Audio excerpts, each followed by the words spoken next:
sobrang sarap naman. Kaya, syempre part of me, I want to, yung mabigyan si Dea ng ganong memories, ng attachment sa akin na yung mama ko, she passed away when I was 19. But to this day, parang I still remember na ang sarap ng laing niya, ang sarap niya magluto. At isa, alam ko naluluto ko na kay Dea na nasasarapan siya ay bolognese. Kahit man lang doon, di ba? Pero kailangan natin mag-level up. Hindi mo pwedeng bolognese araw-araw. So si Ben nagluluto, siya talaga? May nagluluto sa bahay, but he also likes to cook. Okay. Pareho lang kaming, I guess, masyadong busy, hindi pa priority yung, hindi top of mind na task sa amin. Tsaka siguro dahil may nagluluto na iba, di ba? Pati meal planning, hindi rin sa inyo. Hindi. Sa amin.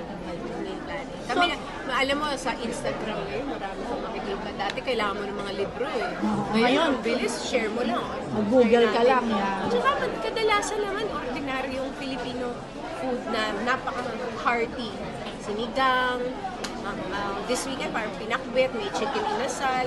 But just made with good ingredients. Ganyan talaga kami sa bahay. Pero ano yung luto mo na nagustuhan talaga ni Ben? Bolognese, pero alam mo dati meron akong isang birthday niya na pumunta ako kila Chef Florabel. Sabi ko, Florabel, patulong naman. So may isang chef siya na nagturo sa akin. I forgot na shrimp yun and something. 3 dishes yata yun. Kaya ko naman mag-follow. Pero yung confidence talaga yung lacking. Kaya malaking bagay na may partner tayo na katulad ng Metro na nakakapagbigay ng confidence sa atin. So nung in-offer sa'yo to, ano naging reaction mo? Kasi nga, Sabi ko, totoo ba? Is it a sign?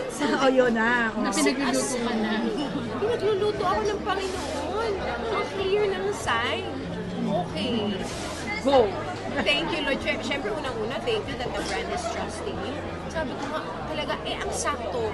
Kasi talagang, it starts with Metro. Start with Metro, ang kanilang tagline. So, ginawa nila talaga. Siguro, brand fit din na, I think when they reached out to me, hindi pa nga nila alam na nagsistart pa lang ako. So, it's so good na nag-align talaga ang stars for this. Nakakatuwa kanina, Isa. Napapa-sign of the cross ka pa bago magluto. Pancake pa lang yun. Pancake. Kasi syempre, nire-record, di ba? Nire-record. So, tunay na buhay naman. So, medyo magsa-sign of the cross pa rin naman. Pero, kung hindi nire-record, mas may kumpiyansa pa rin. Kahit masunog, matatawa-tawa tayo. Si Ano yung Dea, mga peers mo? Ano yung mga peers mo sa pagluluto pa? Alam, takot ako sa mga chop, mga mantikang tunga, ganun. Pero, kailangan mo i-embrace yun, di ba? As part of the struggle and the mess and the, di ba? si Dea, anong The favorite naman joy na of cooking. Ano naman ang favorite ni Dea na niluluto mo? Yung ang bolognese. Action din. Oo. Kasi talagang favorite niya talaga ang bolognese. Na pasta. As in talaga. Mas nga pasta pero bolognese talaga yun. Kasi nga siguro dahil I would cook it. Maghahanap lagi. Isa, ano ka na ngayon? Are you really back na? Actually, I'm not yet fully back. Pero So, thanks to social media, it's like I never left. Diba? So, salamat sa na puma-follow sa aking social media pages.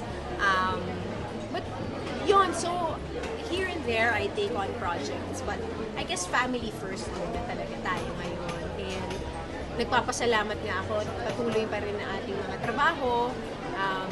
Hindi man ako nakakapag-serye pa. Oh, yun na lang naman eh. Yun na lang, nag-movie naman ako, nag-MMA, nag-theater pa nga ako eh. Kasi hawak mo yung oras mo eh. Big commitment pa ngayon yung teleserye. Nami-miss ko na sa din. birthday ni Ding Dong. Yes, birthday, family Oo, food. ha? Buti nanalo na kasi nung dati hindi kami nanalo. At sinunod ni Senator Bam yung ano mo Yung sabi ko para sa angat buhay ko, dapat honesty. So, yun. So, serye lang talaga yung hindi pa. Hindi pa, pero syempre nami-miss ko din. Nami-miss ko talaga. Syempre pag may lumalapit din sinasabing gusto nilang makapanood ulit ng serye na kasama ko, dun mo na-realize yung impact at power talaga ng teleserye, no? At nagpapasalamat naman din ako katulad sa ibang